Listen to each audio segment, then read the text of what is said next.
अस्सलाम वालेकुम व्यूवर्स, मैं नाला। Welcome to my channel flavour India का। उम्मीद करती हूँ आप हेल्दी वेल्दी एंड हैप्पी होंगे। आज मैं आपसे शेयर करने जा रही हूँ बहुत ही जबरदस्त रेसिपी अचार की, जिसका नाम सुनते ही सबों का दिल खुश हो जाता है, खाने में टेस्ट आ जाता है। और मैंने यकीन जानिए कि जब मैंने बनाया तो कम से कम 10 लोगों ने टेस्ट किया और सबने कहा वाह, टेस्ट भी जबरदस्त और खुशबू तो लाजवाब।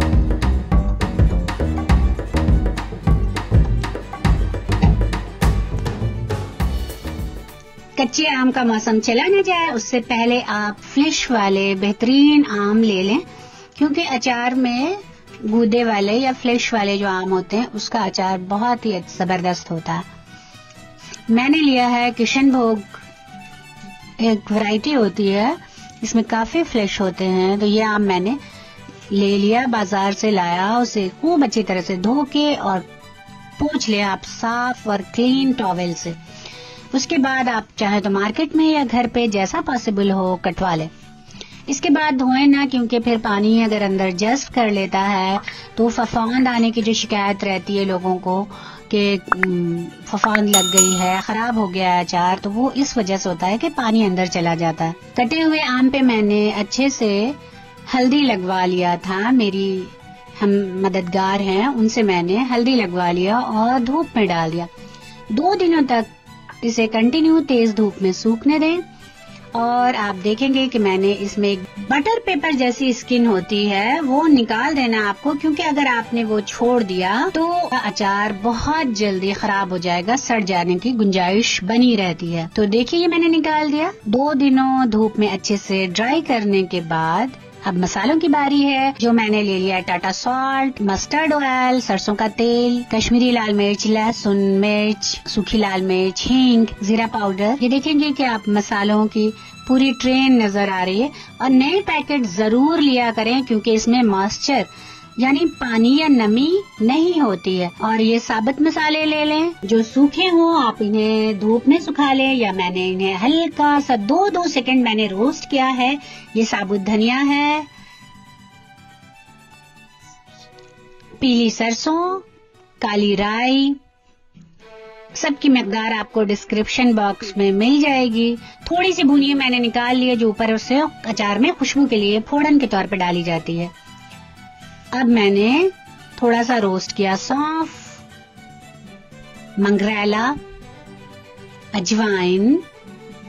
इसे आप थोड़ी थोड़ी देर पे गर्म कढ़ाई में डालते जाएं और हल्का सा नमी खत्म होने तक 2 सेकंड इसे बस भूनना है। थोड़ा सा मैंने इसमें से भी साबुत निकाल लिया और ये एक प्याली तैयार हो गई ऊपर से अचार में डालने के लिए। सारे मसालों को एक सूखे हुए बाउल में जमा कर लें, फिर उसे मिक्सर में डालकर दरदरा सा एक पाउडर बना लें। बहुत बारीक ना करें, क्योंकि दरदरे मसालों का टेस्ट मैंने हमेशा कहा है बहुत ही डिफरेंट, बहुत ही मजेदार होता है और अचार के लिए बहुत जरूरी है। जैसा मैं बनाती हूँ वो मैंने आपको बताया है और आप ऐसा ही करेंगे तो आपका अचार इंशाल्लाह बहुत ही डिफरेंट होगा, लाजवाब होगा। मार्केट के अचार की आपको बिल्कुल भी जरूरत नहीं पड़ेगी। मैंने ड्राई हल्दी डाल दिया, वो पाउडर मार्केट से आता ही है। जीरा पाउडर डाल दिया मैंने। अब ये लहसुन को मैंने धोकर सुखा लिया था और इसे हल्का सा रोस्ट करेंगे। बहुत सारे लोग ये नहीं डालते, मगर इस बार आप डालें और अचार का टेस्ट आप भूल नहीं पाएंगे। और इसे ड्राई ही आपको मिक्सर में डाल के पीसना है। तो मैं लाल मिर्च सूखी हुई और दोनों को सूंधे होने तक हल्का सा भून लेती हूँ और इसकी नमी खत्म हो जाए और दोनों को एक साथ ही मैं ड्राई ही पीस लेती हूँ। किसी पानी या तेल की कोई जरूरत नहीं है, बहुत आराम से ये पीस जाते हैं, क्योंकि फाइन पेस्ट तो चाहिए ही नहीं, बल्कि दरदरा एक पेस्ट चाहिए।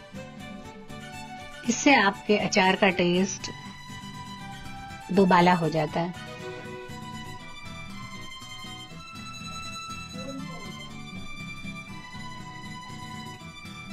कलर इंसान को बहुत अट्रैक्ट होता है, ये ह्यूमन साइकोलॉजी है और मैं साइकोलॉजी की टीचर हूँ, तो मैं ये बताना जरूरी समझती हूँ कि कलर आपकी जिंदगी में कलर घोल देते हैं, आपके खानों में टेस्ट घोल देते हैं। कश्मीरी लाल मिर्च का पाउडर डाला है मैंने और अच्छी तरह मिक्स कर दिया है। अब आप चढ़ा दें 1 लीटर सरसों का तेल मैंने चढ़ाया, उसे गर्म किया और 2 चमची उसमें हींग मैंने डाल दी पकने के लिए। और मसालों में मैंने 2 चमची हींग डाली है, छोटी सी चमची कच्चा हींग मैंने डाला। तो आप देखेंगे पका हुआ और कच्चा हींग दोनों मैंने डाला है। अब मैंने 2 प्याली नमक डाल दिया है। और ये मैं बता दूं 1 किलो में 1 पाव नमक डाल जाता है। ये 1 किलो अचार आप आम का लेंगे तो उसमें आप 1 पाव नमक डालेंगे। ये मेरी सास अम्मी ने बताया था और ये बहुत अचूक है। इसकी वजह से भी अचार में कीड़े वगैरह नहीं लगते हैं। तेल को थोड़ा सा गुनगुना होने दें और उसमें आम के कतले जो है वो डाल दें। पता नहीं सब लोग ऐसे बनाते हैं कि नहीं, मगर मैं ऐसे ही बनाती हूँ, क्योंकि जब आप कच्चे आम, सूखे आम को तेल में डालते हैं तो पूरा वो कवर हो जाता है ऑयल से, जिससे किसी भी किस्म का कीड़ा उसको टच नहीं कर सकता है। और उस तेल से फिर आप आम के टुकड़े को मसाले में डालें और अच्छी तरीके से मिक्स कर दें। जब ये मिक्स हो जाए तेल और मसाले, उसके बाद आपको डालना है 3 टेबल स्पून मैंने इसमें जामुन का सिरका डाला है। आपके पास जो भी अवेलेबल हो वो आप डाल सकते हैं। ये भी मजा भी बढ़ा देता है अचार का और उसकी हिफाजत भी करता है।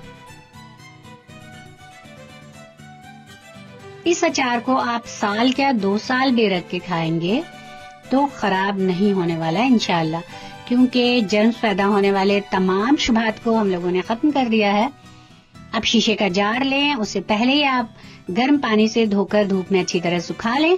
और सबसे पहले जो हमारे पास तेल था मसालों वाला, अचार वाला, उसको ही मैंने चारों तरफ शीशे पे स्प्रेड कर दिया, फैला दिया, ताकि कोई भी बैक्टीरिया की गुंजाइश बाकी न रहे। और अब आप जार में अचार को रख दें और गमले में भी आप रख सकते हैं। इस तरह से आप 15 दिन इसे धूप दिखाएं। 3 दिनों के बाद ही आप यूज कर सकते हैं, लेकिन 15 दिनों के बाद ये और ज्यादा मजेदार हो जाते हैं। और हर रोज आप अचार को चलाना बिल्कुल ना भूलें। 1 स्पून उसमें रखें। जितना ज्यादा आप मिक्स करेंगे, टेस्ट आपस में मिक्स होकर मजेदार हो जाएंगे और इनकी हिफाजत भी होती रहती है जितना ज्यादा आप इसको मिक्स करते हैं। तो इंशाल्लाह मुझे मेरी टिप्स एंड ट्रिक्स आपको पसंद आएगी, तो लाइक, शेयर एंड सब्सक्राइब करते रहें। फिर मिलती हूँ नेक्स्ट वीडियो में। अल्लाह हाफिज।